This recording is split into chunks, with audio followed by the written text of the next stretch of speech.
So the question asks how many years of data are presented in the table. So this is 2004, 2005, 2006, 2007, 2008, 2009, 2010. So from 2004 to 2010, 1, 2, 3, 4, 5, 6, 7. So it's 7 years. So remember to join a spatial and non-spatial table. There must be at least one field that are have in common.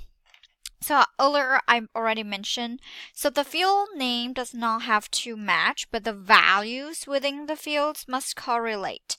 In this case, the common field is the store FIPS code. Okay, FIP underscore code. It's right here.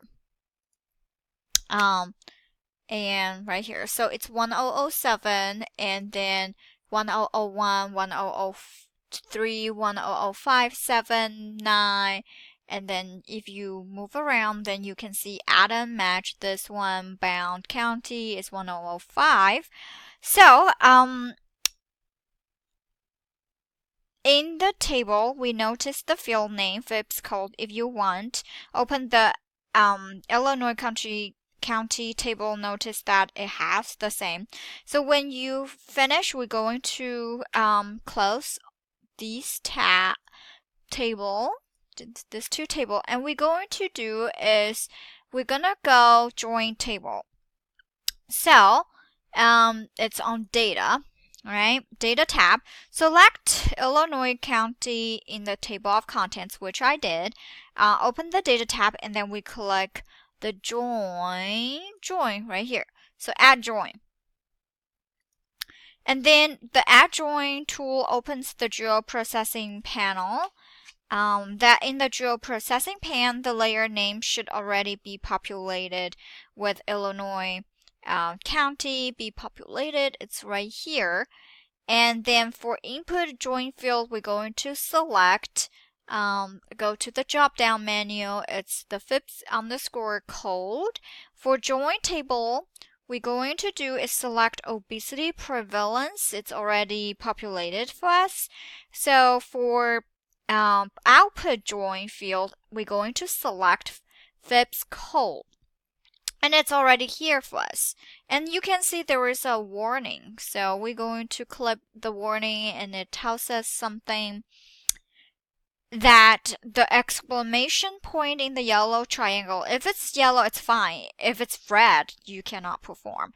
So next to the input join field, it tells you that performance will be improved if you first index the table. You can ignore the warning in this case, but you want to take the extra step. Do it later. You can just delete the fields there, the previous 3. So we're going to open the attribute index in geoprocessing tool and then so to do that, we're going to the geoprocessing panel and we're going to click the black arrow. All right. And then the indexing is right here. We're going to do index. All right. And add attribute index. It's right here. Okay. And then we're going to choose correct tool parameters. The index name are required for the geodatabase feature classes. So we're going to do is input table. We're going to put the Illinois county. All right, the Illinois fields to index is the FIPS code. FIPS underscore code. And index name, we're going to type in FIPS underscore code underscore index. And then we're going to run the tool when indexing is complete. Again, open the add join tool and fill out the correct parameter. So, and we did right now, and then so this is, and then we're going to go back and see. Going to close this out, right click on it and open attribute table. So run the adjoin tool and then we open the attribute table for that, and we're going to see the results. And right now we don't have anything yet, and we're going to click join again, join adjoins, and then input fields is the FIPS code, and now you don't see the warning, which is nice. And notice that the new fields are preceded by the table, so it's easy to tell.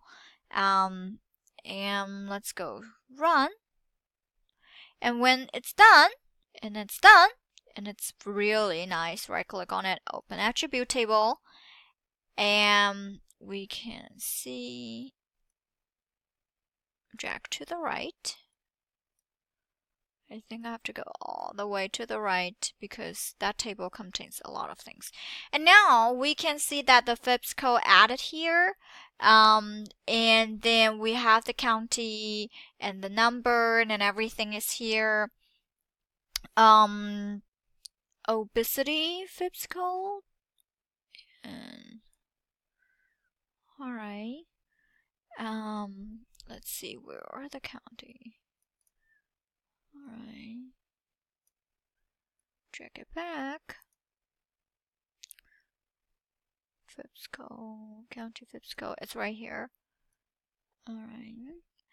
So now we have successfully joined our table.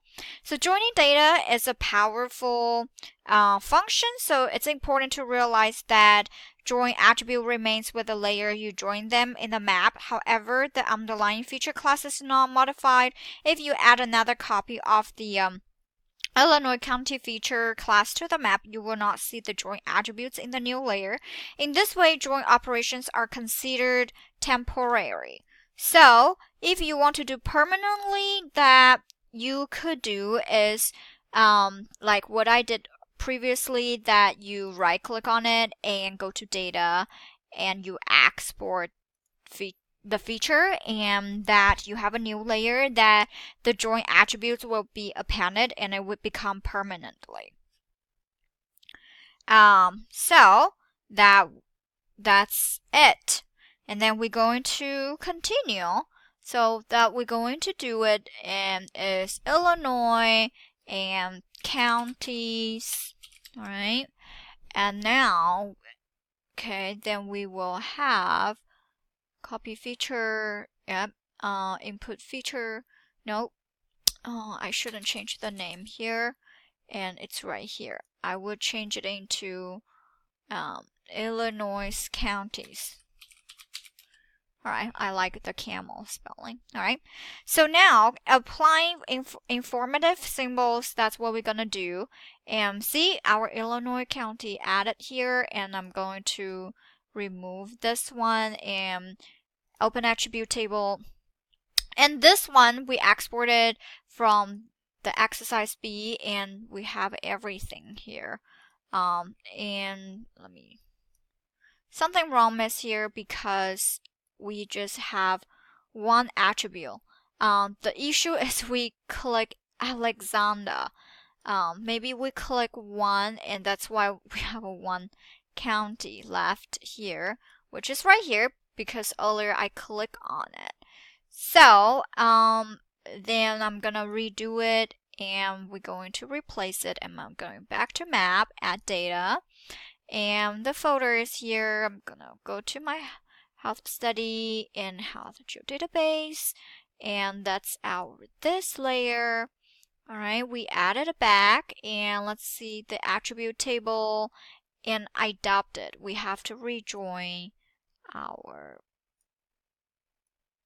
there. See, you don't see the table, and now I'm going to join the table, joins and relates, and go to add join, and the fields, FIPS, and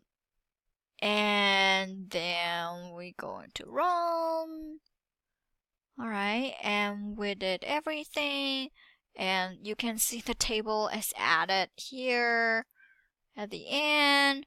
And we're going to right click on it again, export data, export feature, and this one, I still called it Illinois counties.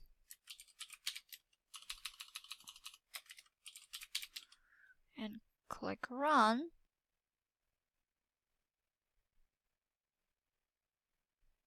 Okay. And now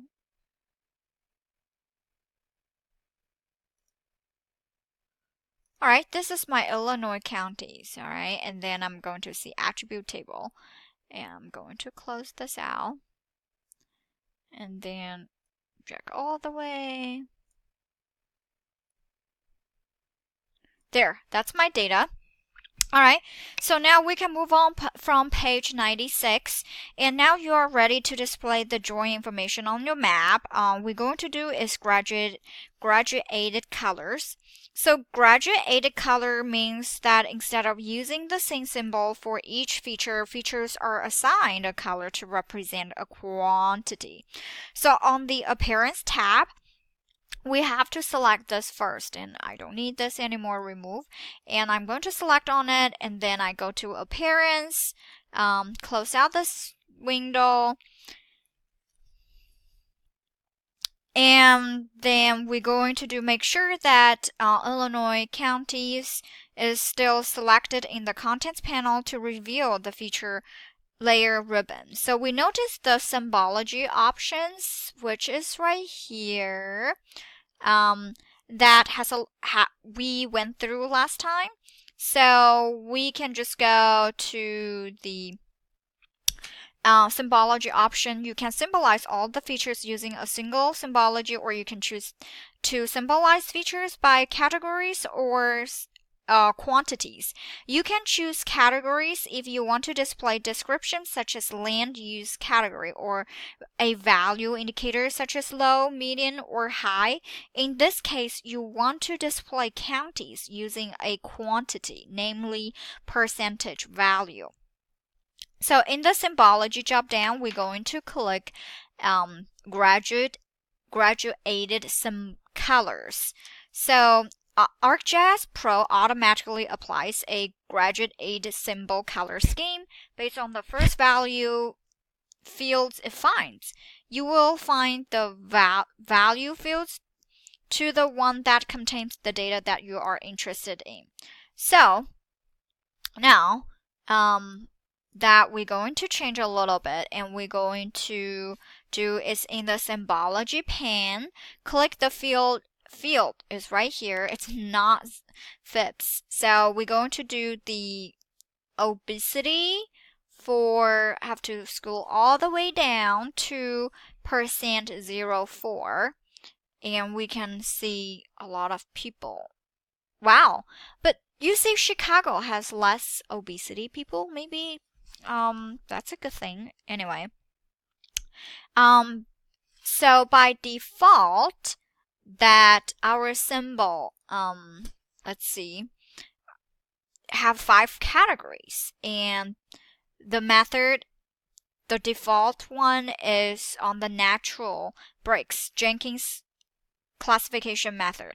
We're going to review those real quick. So classification methods, when mapping quantitative data using graduated symbol or symbols, you want to classify the data appropriately so that the information is not skewed or misleading. ArcGIS have 7 classification methods. So if you click here, you can see the 7, 1, 2, 3, 4, 1, 2, 3, 4, 5, 6, 7. So we're going to go over all of them. The first one is the natural breaks Jenkins. The second one is the quanti. The third one is equal interval and define interval, manual interval, geometric interval, and a standard deviation. We're going to go over them one by one for the next video.